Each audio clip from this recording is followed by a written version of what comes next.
빌립보서 3장 10절에서 12절까지의 말씀입니다. 내가 그리스도와 함께 그 부활의 권능과 그 고난의 참여함을 알고자 하여 그의 죽으심을 본받아 어떻게 해서든지 죽은 자 가운데서 부활에 이르려 하노니 내가 이미 얻었다 함도 아니요 온전히 이루었다 함도 아니라 오직 내가 그리스도 예수께 잡힌 바 된 그것을 잡으려고 달려가노라. 아멘. 오늘은 주님께서 부활하신 부활 주일입니다.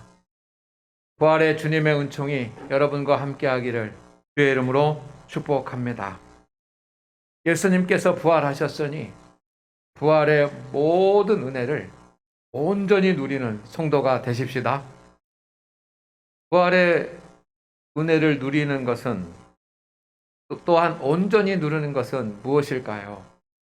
그것은 예수님께서 부활하신 것처럼 저와 여러분도 마지막 때에 부활에 이르는 것입니다. 마지막 때에 부활하는 것입니다. 그래서 하나님의 영광과 거룩함과 하나님의 임재와 하나님의 은혜가 있는 곳에 영원히 사는 것, 이것이 부활의 은혜를 온전히 누리는 것인 줄로 믿습니다. 우리는 부활이 무엇인지 알아야 하고 또 부활의 의미를 깨닫는 것도 중요하고 그리고 부활을 믿는 것도 중요합니다. 그러나 더 중요한 것은 마지막 때에 마지막 나팔이 울려 퍼질 때 주님이 다시 오실 때 우리의 생명도 생명의 부활로 나아가는 것입니다. 성도 여러분, 그런 은혜가 있기를 주의 이름으로 축원을 드립니다. 부활은 성도의 최고의 소망입니다. 이 세상에 하나님께서는 많은 은혜를 주십니다. 또한 기적도 베풀어 주십니다. 하나님께서 주시는 복이 얼마나 많습니까? 그러나 우리가 가장 소망해야지만 되는 하나님의 은혜와 하나님의 복은 부활입니다. 부활입니다. 여러분 같이 하십시다. 부활 확실히 있습니다. 반드시 이루어집니다. 부활 확실히 있습니다. 반드시 이루어집니다. 여러분, 우리가 세상을 살아가면서 이 세상에서 잘되고 복되고 주님의 사명을 감당하는 것도 사모해야 되지만 부활이 있다는 것을 알고 주님 앞에 부활의 영광으로 서는 것을 사모해야 합니다. 그런데 부활을 믿지 못하는 사람들이 있습니다. 고린도전서 15장 12절 말씀에 보면 이렇게 되어 있습니다. 그리스도께서 죽은 자 가운데서 다시 살아나셨다 전파되었거늘 너희 중에서 어떤 사람들은 어찌하여 죽은 자 가운데서 부활이 없다 하느냐. 주님께서 부활하신 뒤에 500여 명의 제자들에게 나타나셨습니다. 직접 보여주셨습니다. 그리고 그 제자들은 흩어져서 다른 성도들에게 그리고 믿지 않는 사람들에게 예수님의 부활의 메시지를 전했습니다. 그래서 교회가 세워졌습니다. 교회가 세워져서 하나님 앞에 기도하고 하나님을 예배하고 찬송하고 그러면서 가장 중요한 것은 예수 부활하셨네. 주님 부활하셨네. 주님 부활하셨습니다. 라고 하는 것을 전한 것입니다. 많은 사람들이 자신들의 눈으로 직접 보지는 못했지만 주님께서 부활하신 것을 믿었습니다. 그러나 믿지 못한 사람들이 많았습니다. 그래서 사도 바울이 이야기합니다. 어찌하여 부활이 없다 하느냐. 예수님께서 부활하신 것을 믿는다고 한다면 우리도 부활할 것을 믿어야지만 됩니다. 그런데 그 많은 성도들 가운데 자신이 죽은 자 가운데서 부활할 것이다 라고 하는 사실에 대해서 믿지 못하는 성도가 많았습니다. 오늘 우리 성도 여러분, 우리가 주님의 역사와 주님의 은혜에 대해서 주님의 말씀을 믿으시기를 바랍니다. 여러분은 주님께서 부활하신 것을 믿으십니까? 주님께서 부활하신 것을 믿으십니까? 그렇다고 한다면 여러분 자신도 부활할 것을 믿으십니까? 여러분도 부활하기를 소망하십니까?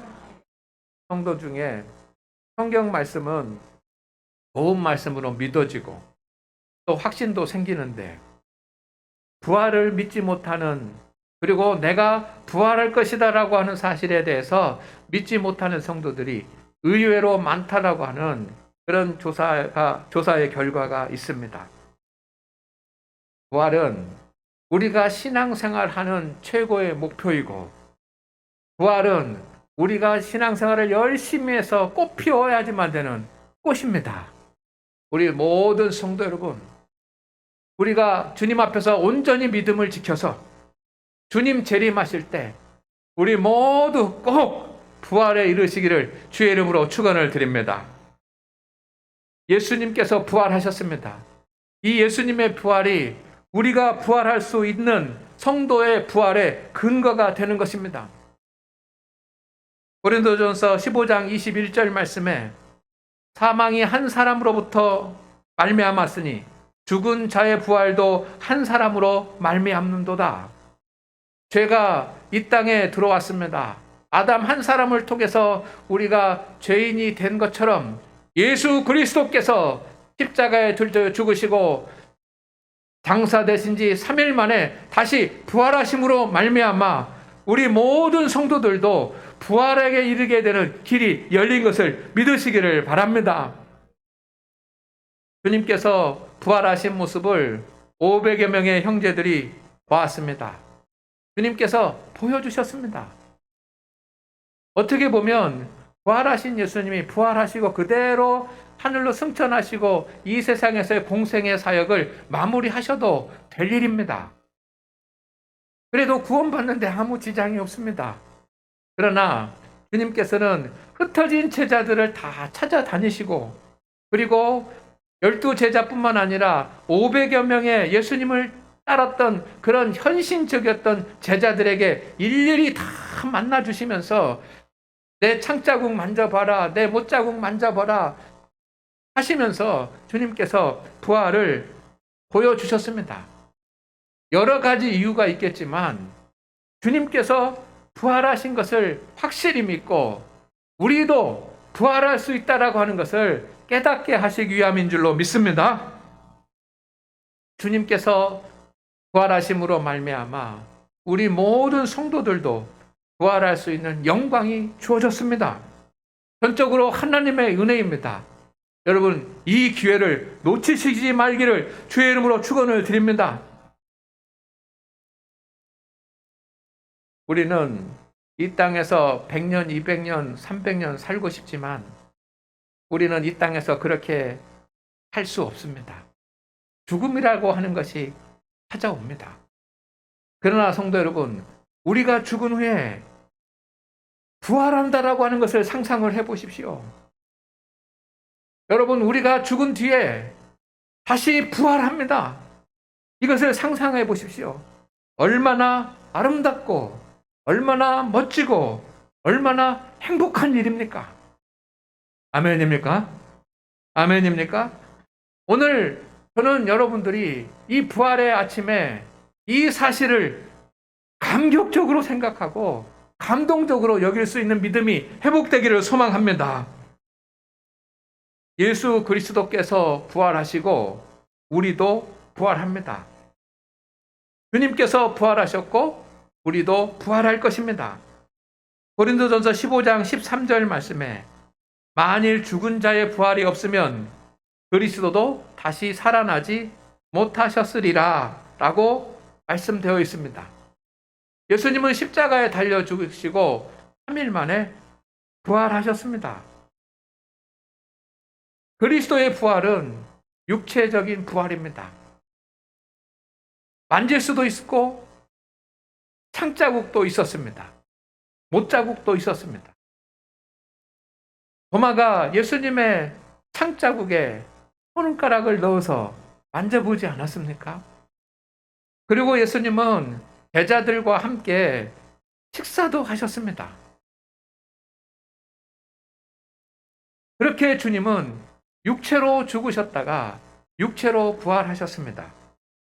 그리고 40일 동안 이 세상에서 함께 하시다가 하늘로 승천하셨습니다. 주님께서 승천하실 때 주님은 그 육체가 다시 영적인 존재로 변화돼서 하나님 우편에 계신 줄로 믿습니다. 그러나 우리의 부활은 육체가 다시 살아나는 것이 아닙니다. 성도 여러분, 성경에 보면 죽었다가 다시 살아난 사람들의 이야기가 많이 나옵니다. 그러나 그 죽었다가 다시 살아난 사람들, 나사로와 같은 그런 사람들이 부활한 것은 아닙니다. 죽었다가 다시 살아난 것입니다. 그것을 우리는 소생이라고 부릅니다. 그러나 나사로도 다시 죽었습니다. 부활은 육체가 다시 살아나는 것이 아닙니다. 무덤 속에 잠자고 있는, 무덤 속에 있는 사람들이 다시 무덤 문이 열려가지고 그곳에서 막 다시 살아나가지고 막 세상에 나타나는 것, 그것이 부활이 아닙니다. 부활은 살아있는 자의 육체의 몸이, 그리고 죽은 자들, 지금 천국에 있는 성도들은 그의 영혼이 신령한 몸으로, 우리가 알 수 없지만, 본 적은 없지만 신령한 몸으로 변화되는 것이 부활입니다. 신령한 몸으로 변화돼서 다시 살아나고 영생을 누리는 것, 이것이 부활입니다. 그런 부활이 우리에게 있습니다. 그것을 소망하면서 살아가시기를 바랍니다. 그래서 우리는 부활을 믿고 부활에 대한 중요한 사실들을 꼭 기억해야지만 합니다. 첫째는 신령한 몸으로 부활합니다. 고린도전서 15장 44절 말씀을 우리 함께 읽겠습니다. 시작. 육의 몸으로 심고 신령한 몸으로 다시 살아나나니 육의 몸이 있는즉 또 영의 몸도 있느니라. 아멘. 우리들 중에 누군가가, 아니 저와 여러분이 죽으면 현재 우리의 육체는 땅에 묻히거나 화장되어 장례를 치르게 됩니다. 그러면 땅에 묻혔던, 화장이 되었던지 간에 우리의 모든 육체는 다 땅으로 돌아가고 흙으로 돌아갑니다. 그러나 우리가 하나님의 부르심을 받는 바로 그 순간 우리의 영혼은 천국에 이르는 것을 믿으시기를 바랍니다. 그래서 천국에 있습니다. 그러다가 때가 되면 주님께서 최후의 심판을 하시고, 그래서 최후의 심판을 위해서 이 땅에 재림하시는 그 때가 되면 땅에서 살아가고 있는 사람도 하늘의 천국에 있는 사람도 모두 신령한 몸으로 다시 부활하게 됩니다. 신령한 몸은 영적인 몸입니다. 흙으로 돌아간 육체와는 아무런 관계가 없습니다. 육체의 몸이 있는 것처럼 영의 몸이 있습니다. 그 영혼의 몸이 신령한 몸으로, 영혼이 신령한 몸으로 변화되는 것입니다. 그것을 우리는 부활체라고 부릅니다. 부활한 몸, 부활하고 난 후의 모습, 이것을 부활체라고 그럽니다. 여러분, 신령한 몸으로 변화된 부활체가 얼마나 아름답겠습니까? 기대가 됩니다. 지금 우리의 모습은 연약하고 부족할 수 있습니다. 그러나 부활체는 얼마나 아름답겠습니까? 우리의 몸은 노쇠하고 연약할 수 있습니다. 그러나 부활체는 얼마나 온전할지 기대가 됩니다. 그것을 상상하는 것은 너무나도 감사한 일입니다. 우리는 부활체가 되었을 때 하나님과 직접 교통하고 함께 거하는 천사 같은 그런 수준의 존재가 될 줄로 믿습니다. 그게 영광스러운 일입니다. 그러나 부활체가 되는 것은 의인만이 아닙니다. 지옥에서 영원히 살아갈, 구원받지 못할 사람들도 부활합니다. 그러나 목적이 다릅니다. 의인은 생명을 위해서 부활을 하고 악한 자는 심판을 위해서 부활하는 것입니다. 목적이 다릅니다. 요한복음 5장 29절 말씀을 같이 읽습니다. 시작. 선한 일을 행한 자는 생명의 부활로, 악한 일을 행한 자는 심판의 부활로 나오리라. 분명하게 기록이 되어 있습니다. 목적이 다릅니다. 그렇기 때문에 의인도 부활하고 악한 자도 부활하고 구원받은 사람도 부활하고 구원받지 못한 사람도 부활하지만 그 목적이 달라서 생명의 부활이 있고 심판의 부활이 있기 때문에 생명의 부활을 이루는 사람들은 복되고 아름다울겠지만 심판의 부활을 이룬 사람은 여러분 영광된 모습이 다를 것입니다. 언제 우리가 부활하게 됩니까? 성경은 그것을 분명하게 기록하고 있습니다. 최후의 심판 때 우리 모두가 다 부활합니다. 여기에 대한 말씀을 한번 읽어보시기를 바랍니다. 시작. 보라, 내가 너희에게 비밀을 말하노니 우리가 다 잠잘 것이 아니요 마지막 나팔에 순식간에 호련히 다 변화하리니. 아멘. 언제 우리가 부활을 이룹니까? 마지막 때입니다. 그 마지막 때는 최후의 심판 때고 주님께서 다시 오시는 주님의 재림의 때입니다.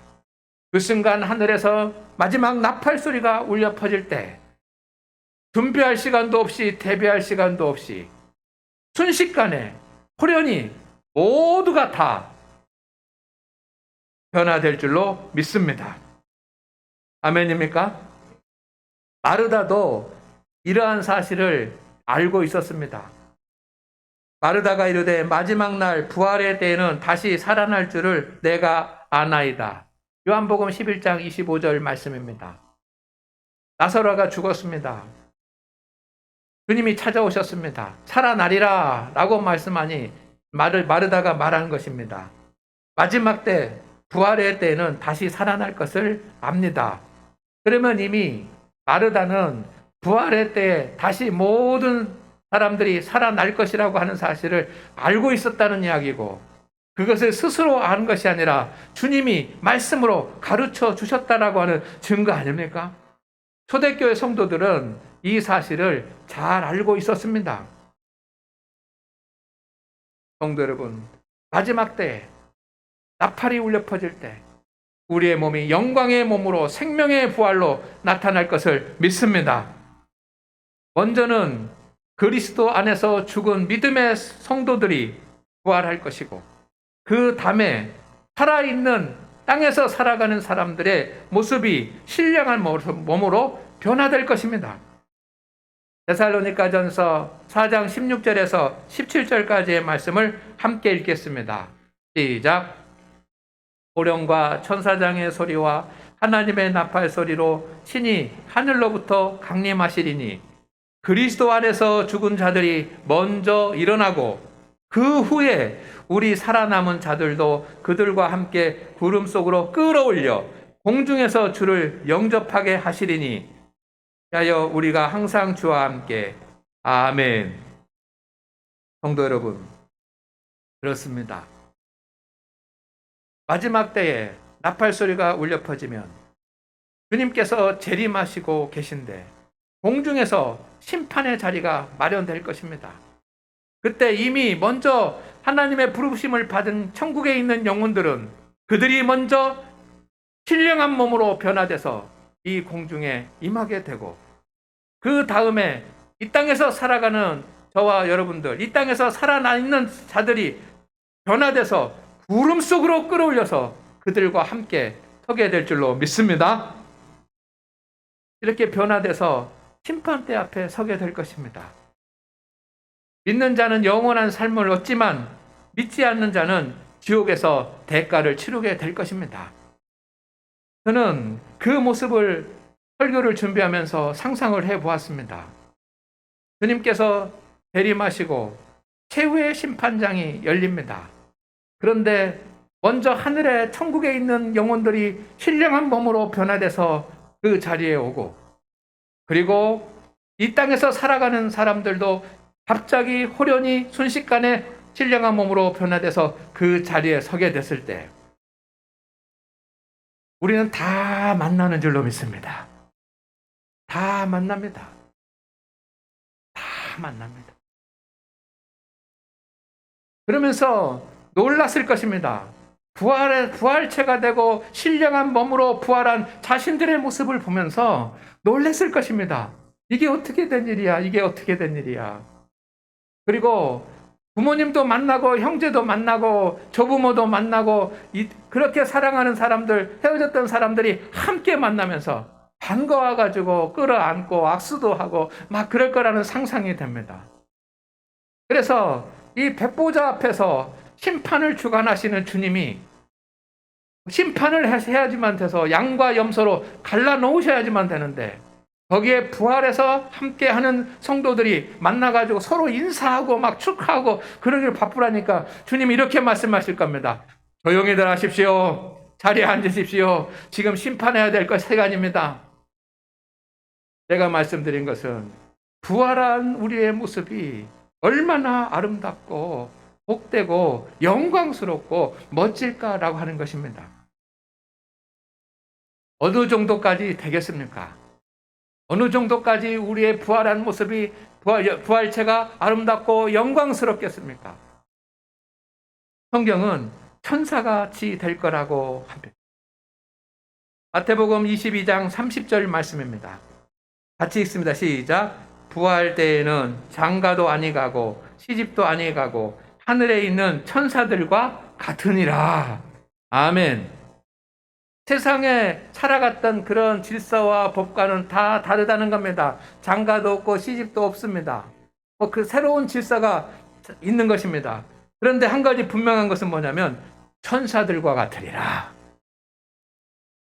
부활하면 천사들 같이 될 것입니다.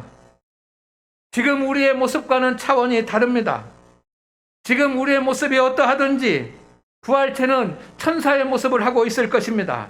영광된 모습을 하고 있을 것입니다. 저도 그렇고 여러분도 그럴 것입니다. 지금 가난하게 좀 살고 지금 병약하게 살고 지금 힘들고 어려움 가운데 살아가고 근심과 염려 가운데서 살아간다고 하지만 그래서 지치고 곤비하고 수고하고 눈물로 무거운 짐을 지고 살아간다고 할지라도 부활하면 천사와 같은 모습이 될 줄로 믿습니다. 그리고 그 특권을 우리가 누리게 될 것입니다. 주님께서 예비하신 것입니다. 그때가 되면 우리는 무엇보다도 하나님을 경배하며 거룩한 삶을 살게 될 것입니다. 계시록 4장 10절 11절 말씀에 사도 요한이 본 환상, 사도 요한이 본 하나님의 계시를 기록해 놓았습니다. 과연 부활한 뒤에 천국에서 사는 모습들이 어떨까라고 하는 것을 상상해 놓았는데 24 장로들이 보좌에 앉으신 그 앞에 엎드려 세세토록 살아계시는 이에게 경배하고 자기의 관을 보좌 앞에 드리며 이르되 우리 주 하나님이여 영광과 존귀와 권능을 받으시는 것이 합당하오니 라고 되어 있습니다. 24 장로들은 모든 구원받은 성도들을 의미합니다. 그 성도들이 보좌 앞에 주님 앞에 엎드려서 주님을 경배합니다. 세세토록 살아계신 하나님 하면서 경배하고 찬양을 드리고 예배를 드립니다.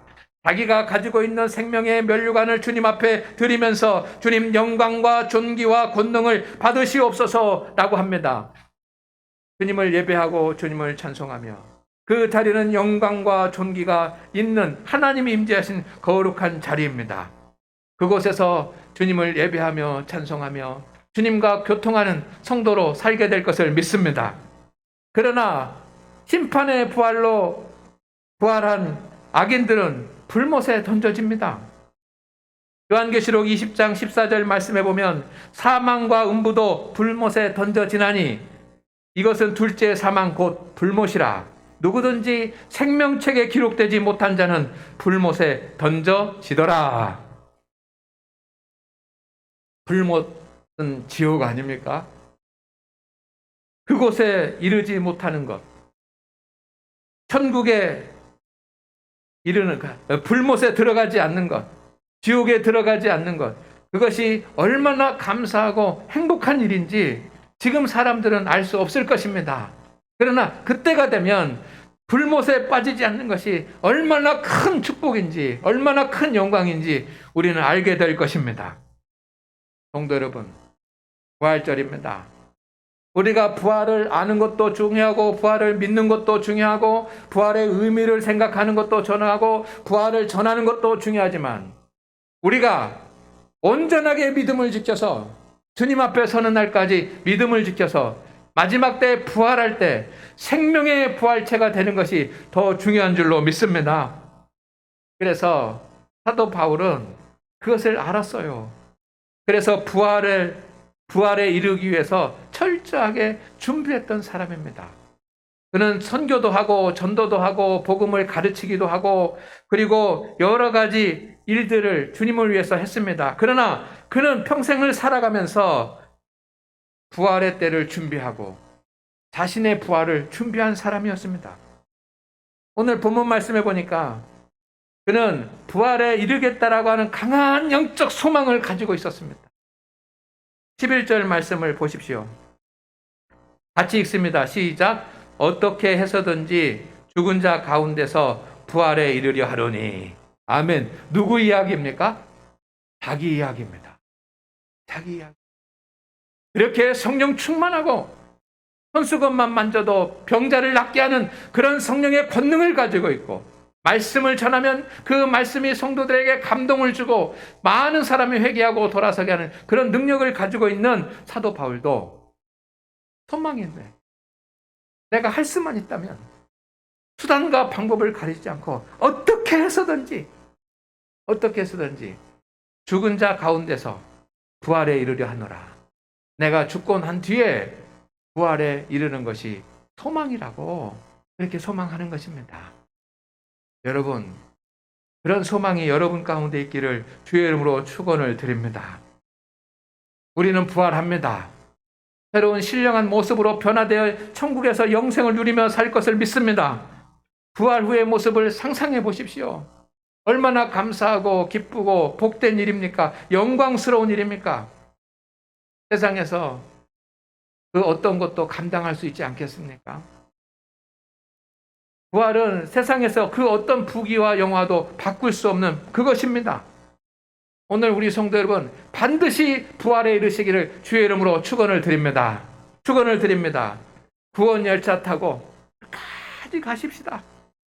시험이 있고 시련이 있고 환란이 있고 유혹이 있고 여러 가지 바쁘고 그런 일이 있다고 할지라도 여러분 우리는 구원 열차 탔으니 이 구원 열차 타고 내리지 마시고 끝까지 마지막까지 구원 열차 타고 믿음의 경주를 다해서 주님 마지막 나팔소리가 울려 퍼질 때 부활의 영적 존재가 되시기를 주의 이름으로 축원을 드립니다. 어떻게 해서든지 죽은 자 가운데서 부활에 이르려 한다라고 하는 이 바울의 소망이 우리의 소망 되시기를 주의 이름으로 축원을 드립니다. 두 번째는 바울은 부활을 위해서 최선을 다했습니다. 복음을 전하고 하나님의 말씀을 증거하고 가르치는 일에도 최선을 다했지만 그는 부활을 위해서 부활체가 되고 생명의 부활을 하는 영광을 얻기 위해서 최선을 다했습니다. 12절 말씀입니다. 같이 읽습니다. 시작. 내가 이미 얻었다 함도 아니요 온전히 이루었다 함도 아니라 오직 내가 그리스도 예수께 잡힌 바 된 그것을 잡으려고 달려가노라. 아멘. 그것이 무엇입니까? 붙잡으려고 하는 그것이 무엇입니까? 바로 부활의 영광을 누리는 것입니다. 그 부활의 영광을 누리기 위해서 달려간다고 표현했습니다. 최선을 다한다고 하는 겁니다. 바울은 많이 소망을 이루었습니다. 그가 한 업적들이 많습니다. 그러나 그는 말합니다. 여러분은 내가 많이 이루고 내가 한 일이 많다라고 생각하지만 나는 그렇지 않습니다. 이미 얻은 것도 아니고 온전히 이루어진 것도 아닙니다. 마지막 순간에 결론이 납니다. 나는 그 마지막 때 부활의 몸이 되기 위해서 최선을 다합니다. 라고 고백을 하는 것입니다. 사도 바울은 자신의 부활과 그 어떤 것과도 바꿀 수가 없었습니다. 그래서 자신의 모든 것들을 다 내려놓았습니다. 그래서 그것들을 스스로 배설물이라고 했습니다. 무엇과 비교하면 내가 주님 안에서 부활했을 때 그 모습과 영광에 비하면 모든 것이 다 배설물이 되는 것입니다.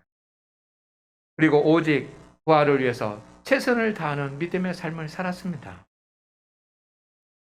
그리고 세 번째는 주님처럼 죽기를 결단했습니다. 11절 말씀에 이렇게 되어 있습니다. 다 같이 읽습니다. 시작. 그리스도와 그 부활의 권능과 그 고난의 참여함을 알고 하여 그의 죽으심을 본받아. 그의 죽으심, 주님의 죽으심을 본받기를 원했습니다. 근데 그의 죽으심을 본받아라고 하는 이 표현은 주님과 같이 죽고자 하고 라고 하는 의미와 같습니다. 주님의 죽으심을 본받는다라고 하는 것은 주님과 같이 죽겠다라고 하는 그런 의미입니다. 주님과 같이 그렇게 살다가 그렇게 주님처럼 죽겠다는 것입니다. 예수님처럼 믿음으로 살고 온유하고 겸손하고 사랑과 섬김과 하나님의 명령에 순종하는 삶을 살다가 예수님처럼 그렇게 살다가 죽겠다는 것입니다. 왜냐하면 그 후에 부활하신 예수님처럼 나도 부활의 영광을 누릴 수 있기 때문입니다. 예수님처럼 부활하기 위해서입니다. 성도 여러분,